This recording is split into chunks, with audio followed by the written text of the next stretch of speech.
好，来继续来看高雄一个男大学生，顶个月30号骑机车经过南仔坑惠民便道的时阵，看到环保局一个清洁队员咧拍一对老翁婆。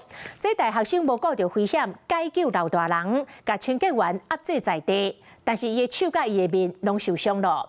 这段事迹，民众是大大来娱乐，市长陈其迈佮颁奖甲表扬，陪同这个大学生做伙去领奖的父母，嘛感觉真光荣，讲后生是因的骄傲。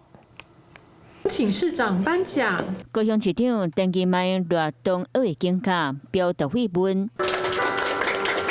说来，甲奖状安保颁予民国大联部的简同学，因为伊顶个月月底30骑奥多拜载女朋友经过南子区惠民便道时阵，看到一个高雄环保局姓马的清洁队员当伫咧拍阿公阿嬷，伊拼性命出手相助，将马先生压伫咧涂骹，直到警察赶到位，这过程嘛，互伊的手和面侪所在受伤。很荣幸今天可以在这边被表扬，然后也希望大家都可以 见义勇为，然后也可以注意，就是自己在外面的安全。只是想袂到，姓马的清洁队员若无保护放动去，各甲囡仔各伤害。无保释回可能就是台湾法律现在就是这样子，之后希望会改正，担心是一定会的，但是我相信我当下没有做出什么就是我也没有去反击，就只有 让他不要动而已。我们当然也把这个简姓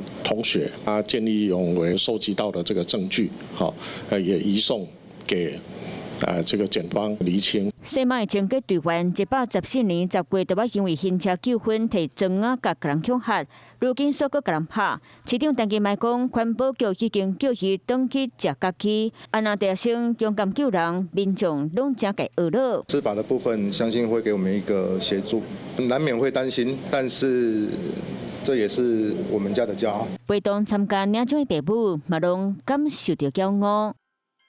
Hello， 我是张新文。想要抢先掌握最及时的新闻资讯吗？赶快订阅、按赞、开启小铃铛，锁定华视新闻 YouTube 频道。